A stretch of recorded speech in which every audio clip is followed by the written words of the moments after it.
Well, it's the first week in fall, and as you can see, the trees are starting to turn.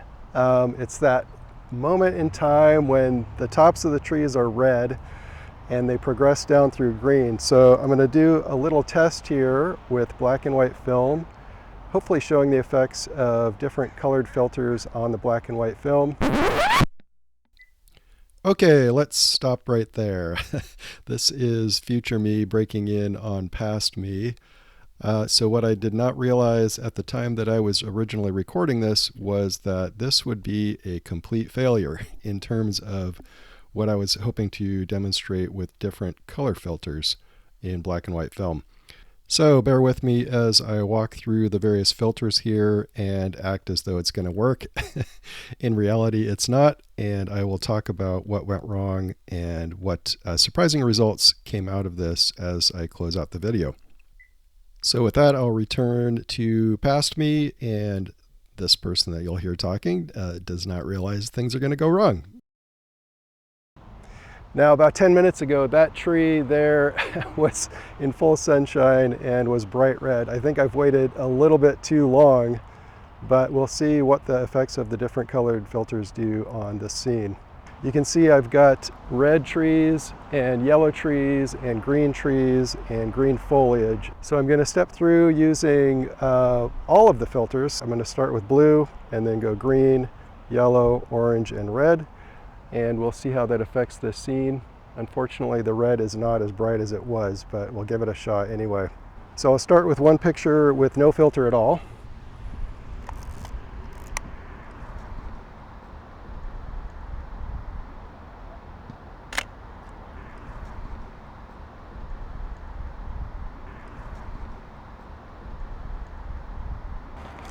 Then we'll go to starting with the blue filter.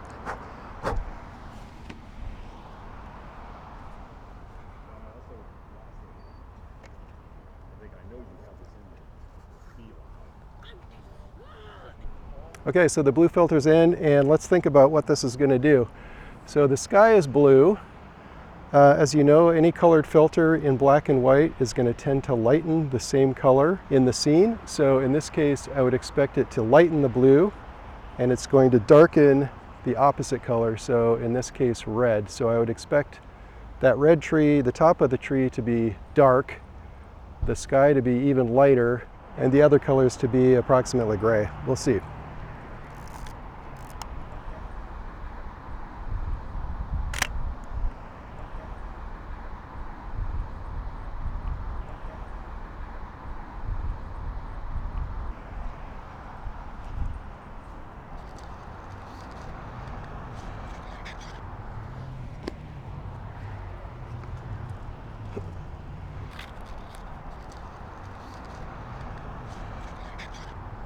Now, going on to the green, again, I would expect the green tree to be lightened, the red to be still somewhat darkened, the blue to be probably about the same, and yellow about the same. We'll see.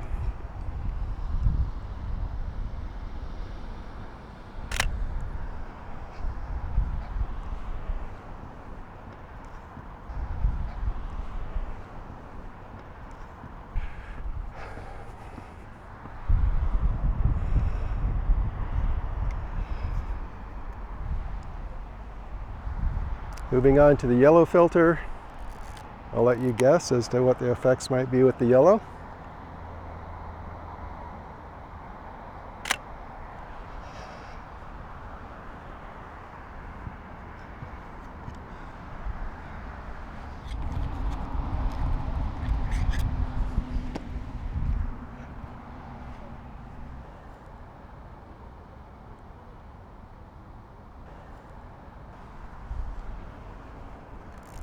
Next will be orange.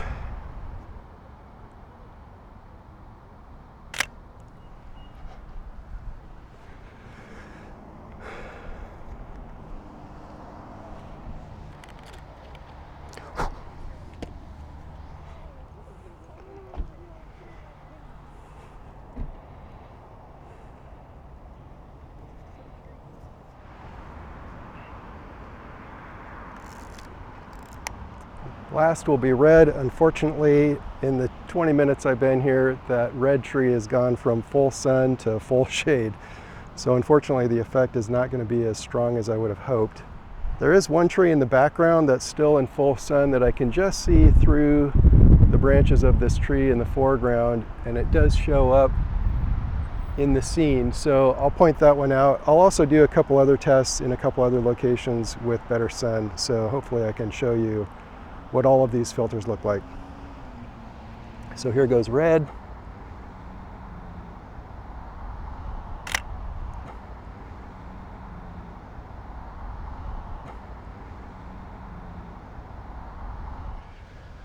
So that's blue, green, yellow, orange, red, and then obviously the first one with no filter. We'll take a look at what all those look like. I'm shooting here with my trusty Sears KS2, aka Ricoh XR7, fantastic camera. I've done a video on this. I've shot every image at f8 and then let the camera choose the shutter speed. That way we know that the lens is performing the same in every picture. So that'll be it for this location, and I'll take it out to a couple more locations and hopefully we can look at some interesting results. Okay, that obviously did not go to plan at all. And what happened? Let's first look at what I was expecting to see, which would be illustrated here by these 6 pictures.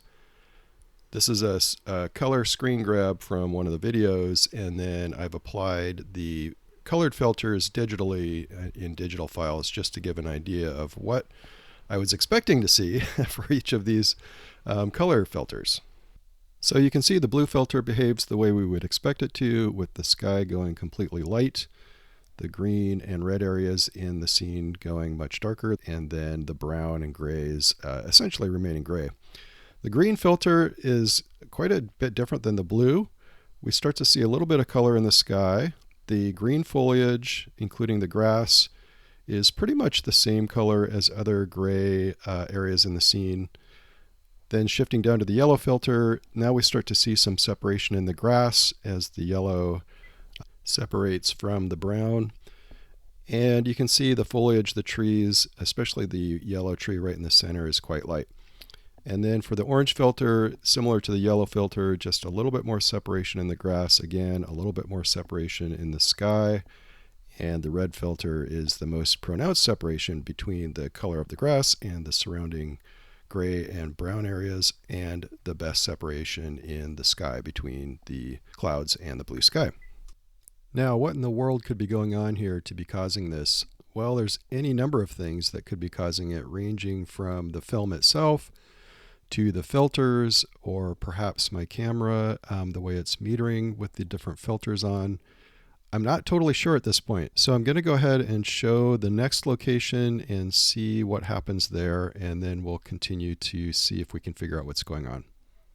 So a few days later, I went out exploring and found a different spot. As you can see, this location has trees that are very red at the top, progressing down to green. Additionally, there's some other features that have very bright primary colors, so I thought this would be a great place to do a test. So you can see, in addition to the trees, which have a lot of color in them, the building itself offers a large expanse of gray, which will be a very nice neutral area to compare to. And then the bright yellow curbing, the bright blue stripe on the building, and the bright red fire alarm bell will make great points of reference. So I went ahead and set up my camera in the parking lot. You can see my setup here. I'm not going to go through every single change of filters like I did at the first location, but just give you an idea of how I stepped through the process. So I was shooting again with the Sears KS2, facing the building, and tried to get as much of the trees and the different colored elements in the scene inside the frame, and then stepped through all of the same filters that I used at the first location. So what I'll do is show you each of the results of each filter one at a time, and then we'll compare all of them together. So like at the first location, I started by shooting one picture with no filter and then stepped through all of the other color filters. And just like the first location, you can see the blue filter worked great, but then as I stepped through the green, yellow, orange, and finally the red, the image essentially disappeared. So by the time I got down to the red filter, there's basically no image at all. I'm not sure exactly what's going on at this point, so more experiments to come. Okay, we're going to look at the negatives just to see what we can figure out there, and boy, I mean, it's pretty obvious when you look at the negatives. There's just frames here that have virtually no information at all. And just looking through some of the sequenced shots that I took, you can see it's pretty obvious. Like, we'll start here. This one was the first shot I took with no filter, and then this is the blue filter, very well exposed. And then from there, it just kind of falls off a cliff. Green, yellow, orange, red. I mean, I can barely see any information on that negative at all by the time we get down to red. So this is pretty telling. There is something going on here with this film that I was not expecting. So the first thing I wondered about was the quality of my filters and whether that had something to do with how they were transmitting light.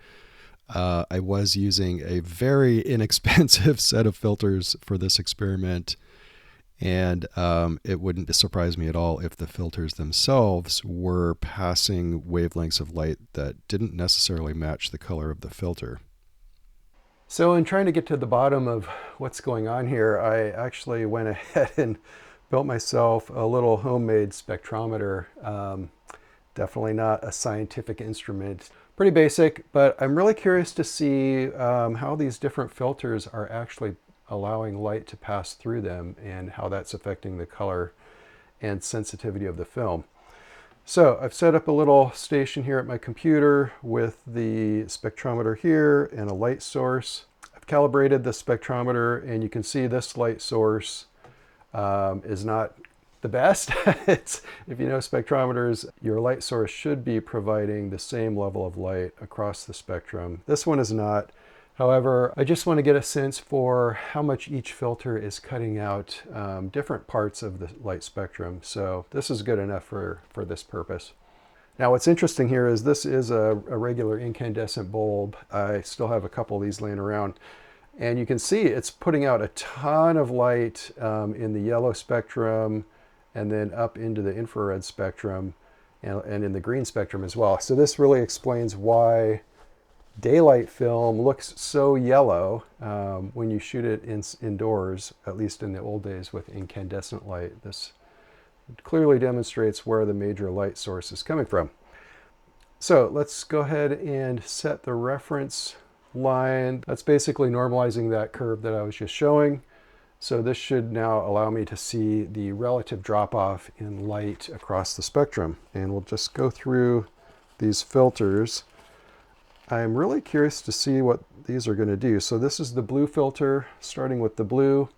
I would expect it to be passing blue, obviously, and then cut off the rest of the visible spectrum at least. The way I've set up this spectrometer, it's actually also able to measure ultraviolet and infrared. But I don't expect these cheap filters to really do much on either end. So we'll see. This is blue.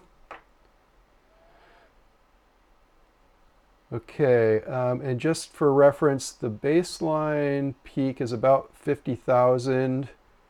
And unfortunately, this software automatically adjusts. So now the peak is around 20,000. So it's cutting quite a bit of light out across the board. But you can see it's allowing the blue to pass and cutting off the green, and then cutting off a lot of yellow, as you would expect, and then quite a bit of the red as well. That one seems to be performing as I would expect a blue filter to perform. Next, we'll look at the green filter. Oh, wow. Yeah, well, clearly you can see the green filter is passing virtually only green, at least within the visible spectrum. So that one's actually working quite well. The peak, though, is really low, 5,000 compared to 50,000. So it's cutting quite a bit of light, even in the green area of the spectrum. Then we'll look at, I've got the red filter next. The red filter has a pretty steep cutoff, obviously into the yellow and green area of the visible spectrum, surprisingly passing quite a bit of blue. I wasn't expecting that. That's interesting. You can see from the normalized spectrum inputs, the blue is not cut quite as much as I thought it would be. But okay, then I've got the last two filters here. The yellow filter, this one barely cuts any light at all, so I'll really be interested to see what this does. Yeah, so the peak has only come down to 47 thousandths, barely taking any light out of the peak. Yeah, cutting quite a bit of the cyan end of the blue out of the spectrum and a bit of blue, but allowing most of the green and upward through. So actually, even though it's colored yellow, it's passing quite a bit more than just yellow. So it's passing, it's really just a blue cut filter, essentially. It's passing virtually all of the red and a good chunk of the green. So this isn't really a true yellow filter, it's more like a blue minus filter. And then lastly, let's look at the orange. Yeah, the orange likewise is passing quite a bit of red and orange, as you would expect.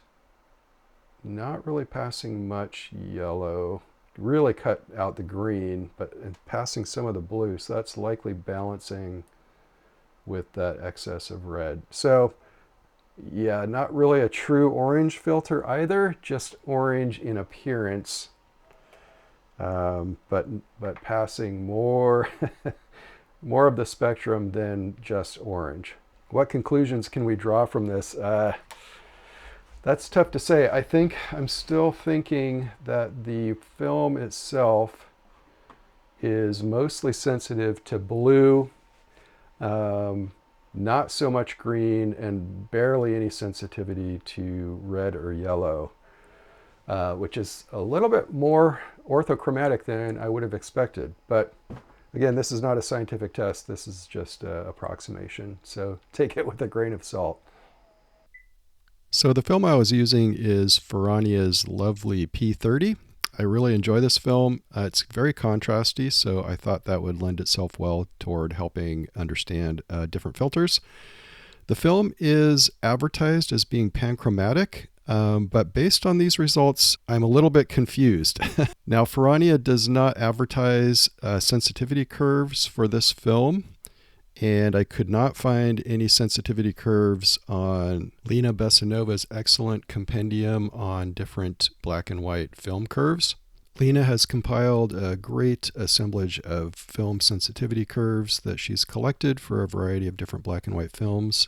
If you haven't seen her website or her YouTube site, I would highly recommend checking it out. She also gives a great explanation of the differences between orthochromatic, orthopanchromatic, panchromatic, and superpanchromatic films.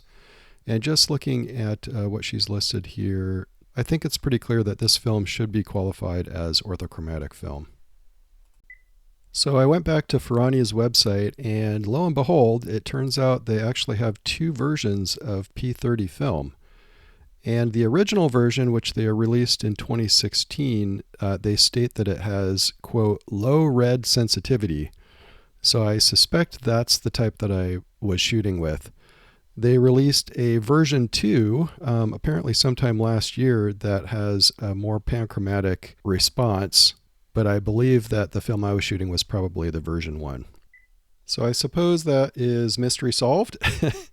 It does seem that it is likely the film that is the culprit here. Of course, that does leave me with an entire video where I did not accomplish my original goal of demonstrating how different color filters affect black and white film. So that'll close out this video for now, but stay tuned for another coming up soon.